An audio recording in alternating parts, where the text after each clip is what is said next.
वो धुंधली सी यादों की तरह बसा है मेरे अंदर। जितना भी चाहूं फरामोश करना उतना ही खुद खुल जाऊं। आता है उसका चेहरा मेरी आंखों में हर वक्त। जितना भी चाहूं आंखें बंद करना उतना ही पास चला जाऊं। होता हूं जब भी मैं अकेला, आता है याद उसका हाथ बढ़ाना। जितना भी चाहूं तन्हा रहना उतना ही उसमें डूब जाऊं। गुजरते लम्हों के साथ वो साई की तरह है मेरे हां।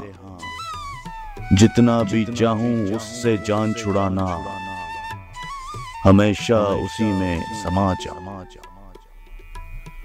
अब तो लगता है अब यूं ही हर जाई बनकर जीना है अदनान। जितना भी चाहूं खुद को संभालना हमेशा उसी का बन जाऊं। हमेशा उसी का बन जाऊं।